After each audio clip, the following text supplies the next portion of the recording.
Bom dia, Dom Orlando. É sempre uma alegria muito grande receber o senhor aqui no santuário, na TV Aparecida. Dom Orlando tem uma característica muito grande, Camila. Dom Orlando, quando fala do seu aniversário, do próprio aniversário, ele sempre reza pelas vocações. Por isso a gente escolheu também falar desse tema tão importante, que é o tema da vocação, do chamado que Deus nos dirige, nos oferece, porque ser chamado por Deus significa viver a alegria da presença do Altíssimo. Bom dia, Dom Orlando, bem-vindo. Bom dia a todos, e já quero dizer aí para os catequistas que eles são grandes animadores de vocações. E nós estamos precisando, sim, de muitas vocações, mas especialmente a vocação feminina. Tem congregações fechando, tem congregações se unindo. E claro, né, Padre, a nossa grande vocação primeira é a santidade, vocação à santidade, vocação à vida e, como já foi dito aqui, vocação para a missão. Eu quero agradecer a Deus a sua vocação, seu aniversário, e dizer também ao Padre Mauro que o trabalho dele é muito precioso, muito necessário, e porque está nas mãos deles toda a condução da nossa TV Aparecida. Sem dúvida. E o Padre Mauro não gosta de festa, Dom Orlando. Não sei como é que a TV Aparecida vai fazer hoje. Vai fugir. Porque eu acho que ele vai escapar de bicicleta, viu? É verdade, né? Ô, Dom Orlando, mas o senhor sempre fala muito, né, do nosso pé na missão. E falando sobre vocações, às vezes a gente confunde um pouco e acha que vocação é só ficar rezando. Mas não é não, a nossa vocação é ir onde as pessoas mais precisam, não é? Então, a questão de vocação, ela tem alguns elementos que a gente não pode esquecer antes da missão, não é? Porque tudo, claro, prepara para a missão. Claro, antes de tudo, Jesus disse, foi eu que vos escolhi.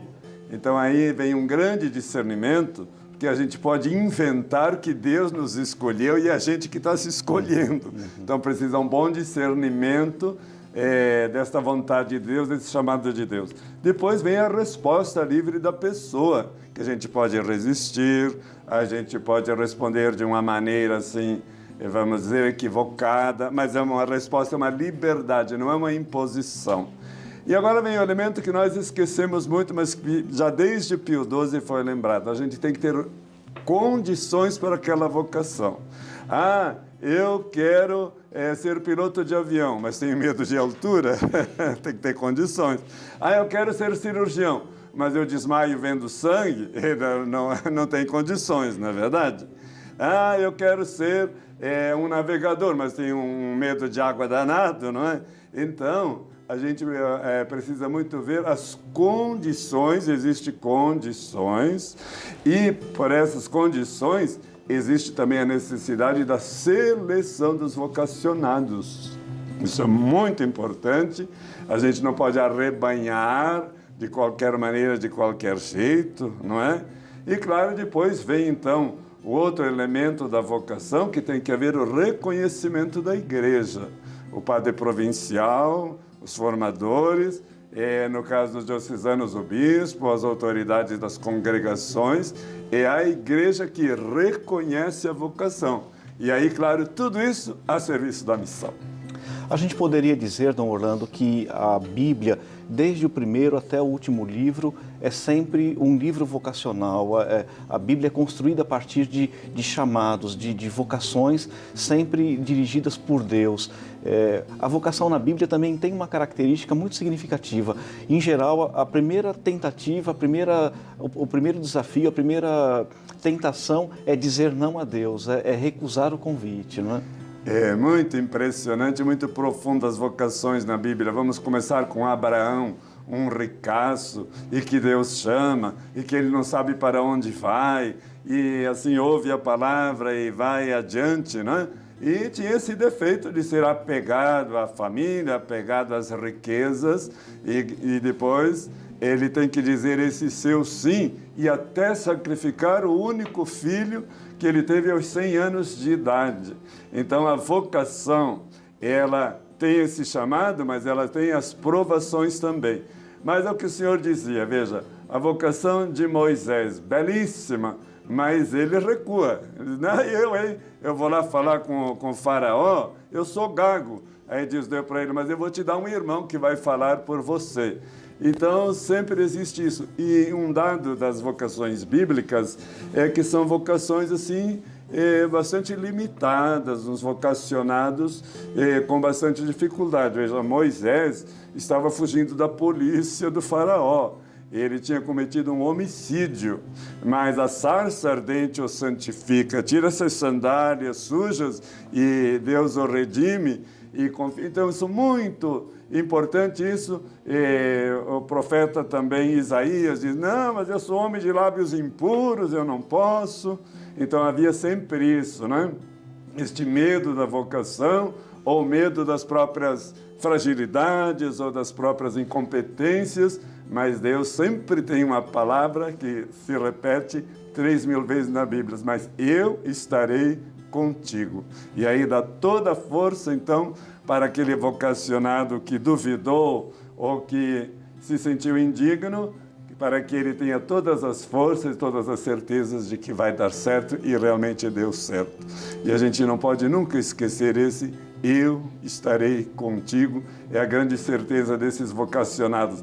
Agora, há vocações belíssimas, não é? Todas elas são, mas se a gente fizer um estudo das vocações bíblicas, a vocação de Samuel, que beleza, né?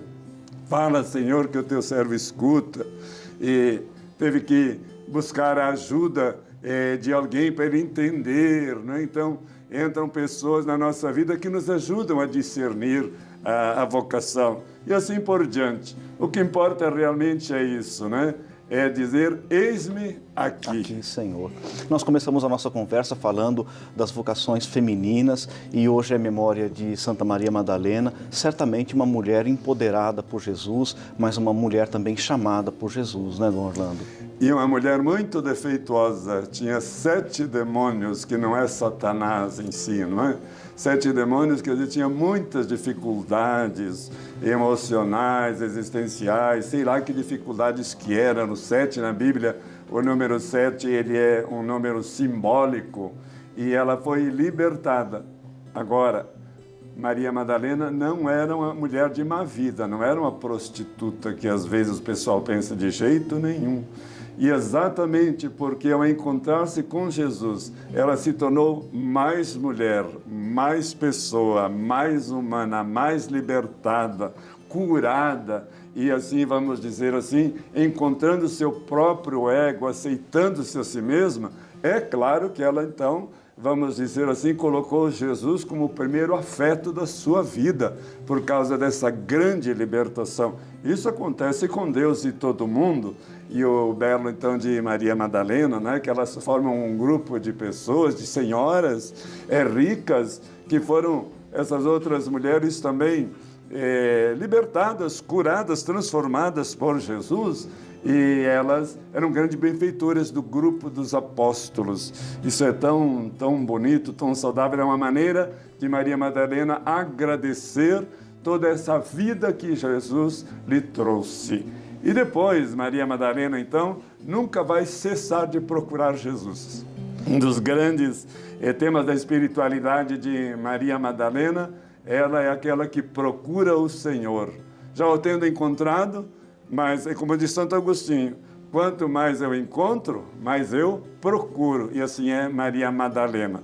E faz aquela experiência belíssima, porque ela se encheu de sensibilidade. Sensibilidade faz milagre. Sensibilidade levou a essas mulheres, as primeiras, ao túmulo. E uma pessoa que tem sensibilidade, ela já vai resolver o problema do outro antes de pedir, não é? Se o teu marido tem sensibilidade, ele vai perceber em você que precisa, alguma coisa está faltando, ou você está solicitando por causa da sensibilidade. Então, ali se uniu sensibilidade humana e fé. E então, claro, só poderia ser a primeira a encontrar Jesus. Isso não diminui Nossa Senhora de jeito nenhum, não é? Porque São Inácio de Loyola, assim, é óbvio que Jesus se encontrou com Nossa Senhora, mas isso os evangelistas não registraram.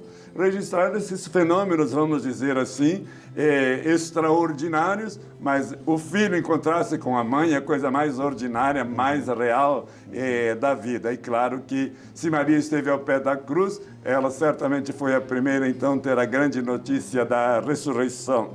E aí Maria Madalena, então, vai ser a grande apóstola dos apóstolos. Tudo isso aí para ser a grande missionária dos próprios apóstolos. Aqui, padre, os apóstolos aprenderam com uma leiga. Muito importante nós aprendermos com os leigos. E agora estamos, o Papa nos conduzindo para essa assembleia da América Latina, né, eclesial, do Caribe, e nos convidando muito que a gente escute nossos leigos, aprenda com os leigos e leigas, até porque ela vai ficar contente. Né? A Maria é a primeira leiga. E eu ia lembrar isso, Dom Orlando. O senhor foi a primeira pessoa que me fez ouvir essa frase, né? Que Nossa Senhora é a primeira leiga, a primeira mulher que se coloca de fato como discípula, como seguidora de Jesus. E Maria Madalena, ao lado de Nossa Senhora, tem essa alegria de anunciar o ressuscitado. Eu vi o Senhor. É o que Maria Madalena diz, é o que Nossa Senhora diz todos os dias para todos nós.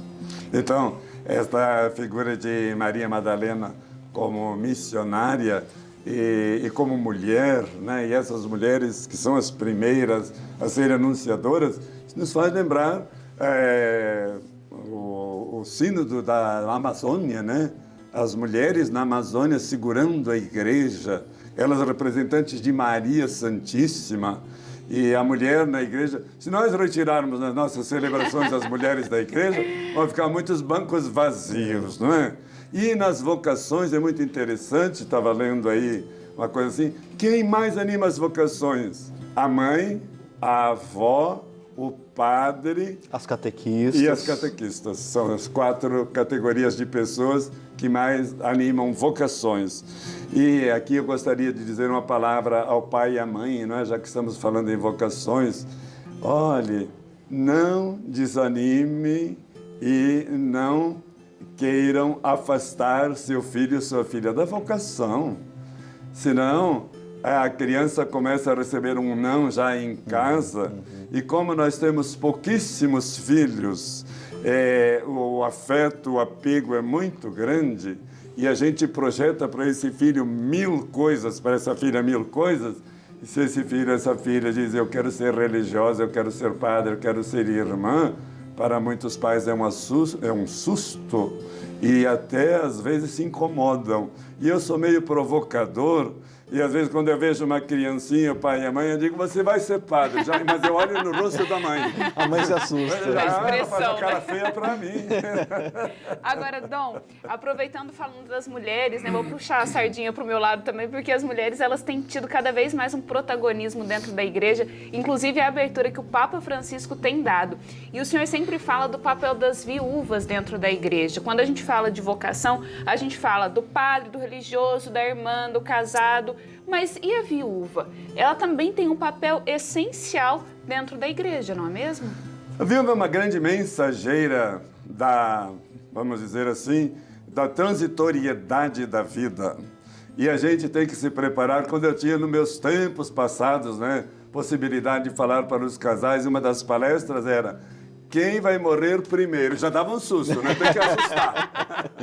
Assustar, porque tem certas coisas que só dando susto, não é? E então, quem vai morrer primeiro? Isso é uma coisa muito real, né? Então, a viúva ela está lembrando a nossa fragilidade, melhor, a nossa transitoriedade.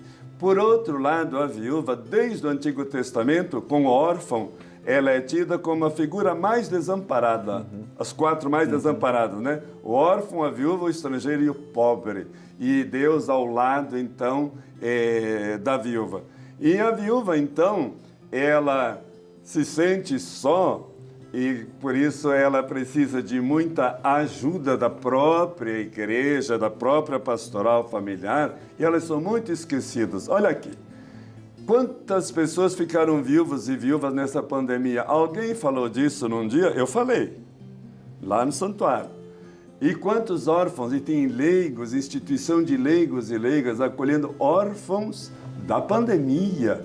Então, nós estamos numa situação, foi muito bom você levantar esta questão, e é uma vocação a viuvez, não é uma vergonha, não é uma frustração, é dizer: eu entendo que o casamento é para esse mundo e eu espero também a eternidade, e acontece muito isso. Então, as viúvas que realmente compreendem a sua vocação, elas se doam muito a trabalhos sociais, a trabalhos na igreja, porque estão mais livres e se tornam as grandes missionárias. E nós temos um subconsciente muito negativo sobre as viúvas. Claro que temos pessoas que não conseguem viver isso que eu estou dizendo, mas temos pessoas viúvas na catequese, nas pastorais, e o padre de Catafo recorda muito bem que há 2 grandes textos no Novo Testamento da Carta a Tiago sobre a missão das viúvas, a pastoral das viúvas, a espiritualidade das viúvas. E nós esquecemos essa pastoral. Ela fica embutida lá dentro da pastoral familiar, mas eu acho que ela precisa vir mais à tona com mais atenção, até porque nos anos 70 caiu um avião da Transbrasil lá em Florianópolis e morreram praticamente todos os passageiros, e eu conduzi um grupo de viúvas durante muitos anos, um grupo de reflexão das viúvas. Mensalmente a gente se reunia. Olha que como eu aprendi coisas ali, que na experiência da viuvez há diversas etapas e que só cura desse trauma se ela voltar ao seu real, ao seu normal, e se engajar, então, nas pastorais da igreja. E quantas delas se engajaram e deu certo? Quer dizer, a viuvez também é uma vocação. E é uma vocação tão real que fala muito para os casais. Olha, fulano ficou viúva e nós estamos preparados para... Certamente a pergunta da Camila é muito provocativa, e a gente sempre lembra, eu sempre lembro daquilo que Jesus fez com o filho da viúva de Naim, quando Jesus devolve aquele jovem à vida, não só por causa dele, mas por causa da mãe dele. A viuvez na Bíblia era símbolo de desamparo total. A pessoa que vivia a viuvez, vivia o desequilíbrio, vivia a instabilidade, inclusive financeira. Por isso que as viúvas merecem, na Sagrada Escritura, na vida pública de Jesus, uma atenção muito especial. Muito grande, e eu estou vendo que com isso a Camila se nos apresenta como uma mulher muito bíblica, né, Dom Orlando? Rezando pelas viúvas, apesar de ser ela também muito jovem. Padre, essa atitude de compaixão de Jesus, né, mandando parar aquela barulheira que havia, que eram pagas pessoas até para fazerem choros falsos, etc., e Jesus teve compaixão da mãe e busca a solução. Então, a pessoa viva, a partir desta passagem bíblica, se ela entender Jesus como seu esposo, porque o Papa nessa semana disse assim, a igreja é como uma viúva que ficou esposa de Jesus, bateu. O Papa nessa semana se referindo, então, exatamente a essa passagem bíblica, né? E aí Jesus, nessa atitude de uma compaixão tão grande, mas valorizou, teve sensibilidade, a sensibilidade de Jesus pela dor humana, mas nesse caso tão concreto, de uma pessoa desamparada, e claro, faz aquele milagre tão grande, mas o grande milagre mesmo é a viúva, vamos dizer assim, e eu usava isso como terapia até hoje, você entregue o seu tesouro maior, como Abraão entregou Isaac, como Maria entregou Jesus, entregue o seu tesouro do seu marido ou da sua esposa, porque tem que se falar do viúvo também, e faça o grande presente desta pessoa, Jesus Cristo. Faça isso na oração, repita, repita, repita na sua oração mental, até que você sinta que está curada. Então, essa entrega do meu maior presente e admitir que está na glória e que lá nós somos esperados também. Então, essa fé na eternidade, na escatologia, é altamente curativa, é terapêutica, é remédio, isso eu digo de cadeira, porque e tem tantas pessoas que fazem assim, eu também aprendi isso de outros, não é? Isso ajuda muito, muito a viúva a perceber, então, o próprio amor de Deus, o próprio sacrifício de Cristo na sua vida e ser curada por saber entregar aquele que no fundo não lhe pertencia, né? Voltou para as mãos, para casa. É verdade. Olha, Dom Orlando, a gente quer agradecer muito a participação do senhor, né, ter vindo aqui nesse dia que nós estamos celebrando aqui no Bênção da Manhã, 25 anos de aniversário de vida aqui dentro tá bom, mas ali fora tá um frio danado, né? Mas a gente quer agradecer muito, viu, o senhor ter vindo aqui nessa disponibilidade. A gente agora, Dom Orlando, Padre Eduardo Catalfo, nós separamos alguns trechos de diversas falas do Padre Eduardo Catalfo aqui com Bênção da Manhã, no Santuário Nacional. E a gente gostaria que você aí de casa pudesse acompanhar conosco essas diversas falas do Padre Eduardo Catalfo nesses últimos anos aqui em Aparecida. Vamos ver. Bom dia a todos vocês aí de casa que nos acompanham. Bênção da Manhã quer ser, especialmente neste dia, uma bênção muito presente de Deus, uma presença amorosa de Deus na sua vida, que ilumina sempre o nosso caminho, a nossa vida, a nossa existência. Uma mensagem muito fundamental que nos ocorre é principalmente aquele trecho da primeira carta de São Paulo aos Coríntios. São Paulo diz assim: evangelizar para mim não é um motivo de orgulho, ao contrário, evangelizar é uma necessidade. Ai de mim se não pregar o evangelho. Ter altos e baixos, ter algum tipo de oscilação na fé, não significa que a gente perdeu a fé, ao contrário, a gente perde o guarda-chuva, o celular, a carteira, a fé não. A fé é um dom, é uma graça de Deus, é um presente que Deus dá pra gente. Mas a vida é marcada também por dificuldades, a vida é marcada por desafios, por problemas a serem superados. E quando nós pedimos a Deus que nos mostre o caminho, nos mostre o rumo, a rota a seguir, nós estamos pedindo a Deus que nos ajude a superar as dificuldades que certamente vamos encontrar pelo caminho. A poesia de Carlos Drummond de Andrade dizia que no caminho havia uma pedra. As pedras estão ali, mas a graça de Deus também nos acompanha e nos faz superar os desafios, as dificuldades, os perigos do caminho. Todo ministério na igreja está ligado a isso, a uma necessidade. Se há necessidade, há um chamado. Se há um chamado, há um ministério, há um serviço a ser feito. E essa é a beleza da igreja cristã, da igreja católica. É a beleza de sentir que o chamado, ele vem sobretudo de Deus. É Deus que te chama. Eu sou muito feliz em ser redentorista. A figura de Santo Afonso é uma figura muito forte entre nós, assim como é forte a figura de São Geraldo. Santo Afonso deixa o luxo, o conforto da casa paterna. Ele tinha tudo para ser muito feliz ali na casa dele. Era o orgulho do pai, era o xodó da mãe, mas ele deixa a segurança, deixa a tranquilidade da sua casa, da casa paterna, para viver esse desafio de dizer sim a Deus e de evangelizar. O desejo de assumir a vocação. É como se nós disséssemos, o mais importante é, de fato, se encontrar com Deus, se encontrar com a misericórdia de Deus e viver a dinâmica de quem se prepara para isso. Todos nós temos um chamado. Deus não chama só o filho da vizinha para ser padre. Deus chama alguém da sua casa, Deus chama o seu filho, Deus chama o seu sobrinho, Deus chama alguém da sua família. E a gente precisa responder com decisão, com alegria, porque é muito bom ser padre, é muito bom ser missionário. De um modo muito especial, nós queremos, nesta manhã, dirigir o nosso olhar para a imagenzinha querida de Aparecida.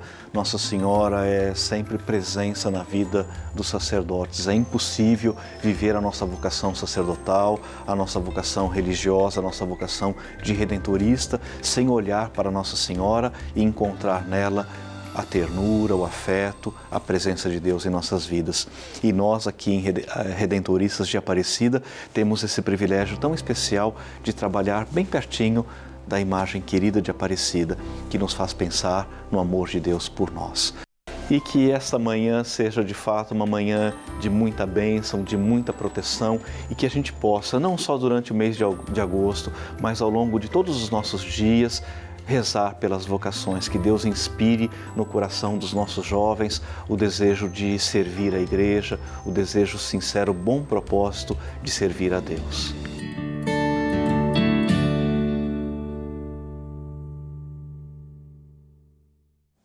Que Beleza, né? A gente poder acompanhar essas falas de Padre Eduardo Catalfo nesse período aqui no Benção da Manhã. Isso foi uma homenagem que você fez a ele, não é? Eu disse que é a 8ª, que esse é um aniversário que é 8 dias, 8ª. Prolongado, né? Prolongado. E quando a gente faz aniversário, né, nós leigos, né, de vida, natalício, mas também quando vocês religiosos fazem o aniversário, né, de vida sacerdotal, às vezes a gente quer dar muito presente, muita coisa, mas acho que o maior presente que a gente pode dar é a oração, não é mesmo, Dom Orlando? A prece, uma oração amiga, não é? Isso mesmo, o primeiro grande presente é esse, mas depois colaborar, ajudar, corrigir a gente também, viu? Os leigos me corrigem muito, é muito bom, né, Padre? As pessoas nos ajudarem a serem melhores. E aqui eu gostaria de, nesse clima de oração, dizer para o Padre Mauro, então, que eu vou rezar por ele, não lembrava que hoje era o dia do aniversário, e que eu lembro da minha mãe. Ela não sabia nem ler, nem escrever, mas trabalhava na pastoral vocacional daquele tempo. E chamou um filho de uma vizinha, não é? O Padre Agenor Girardi, que se tornou bispo auxiliar em Porto Alegre e depois bispo de União da Vitória, no Paraná, e agora já está no céu. Tá vendo? Vamos perguntar para as pessoas: você pode ser padre, você pode ser religiosa. Foi o que a minha mãe fez. Que bonito, né? Olha, é um caminho, assim, muito bonito de ser percorrido. E Dom Padre Eduardo, nós preparamos uma oração para o senhor. A gente não tem nem ouro nem prata, mas a gente tem oração. E nós preparamos uma oração, queria que vocês acompanhassem conosco. Oh, meu Deus! Hoje elevo aos céus minha prece de gratidão. Obrigado pelo dom da vida, pelo sim e missão do Padre Eduardo Catalfo. Um servo da Palavra de Deus, um exemplo de humildade, de tolerância e do amor às coisas do Pai. Ó Deus, nosso Pai, peço infinitas bênçãos e proteção para o seu sacerdócio, para a sua missão de evangelizar, de unir e alimentar a comunidade pela Eucaristia. De fazer a diferença na vida de milhares de devotos da Mãe Aparecida. Ser padre não é uma missão fácil, né? Exige muito amor, é se fazer realmente pai de toda uma comunidade. E, acima de tudo, instruir a todos em sua caminhada rumo ao amor misericordioso de Deus. Por isso, nosso carinho, nossa gratidão e nossas orações. Que Deus esteja sempre com você, querido Padre Eduardo Catalfo. Que Ele continue realmente sendo na vida de todos nós a imagem do Cristo bom pastor. Nosso abraço do coração.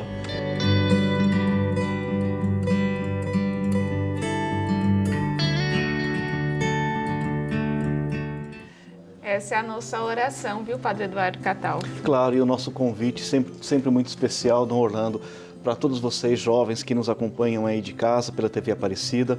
Acesse o portal a12.com/vocacional, venha ser redentorista, venha ser padre na Arquidiocese de Aparecida, venha ser religiosa para multiplicar a bênção, a graça, a alegria do Evangelho. Muito obrigado, Dom Orlando, pela sua presença, pelo seu carinho, e que Deus nos dê essa coragem de dizer sim a Deus sem ter medo, sem inventar desculpas, sem deixar Deus para o dia seguinte. Muito obrigado, Dom. Obrigado a vocês por essa oportunidade e sempre o convite, né, para novas vocações na igreja que precisamos tanto.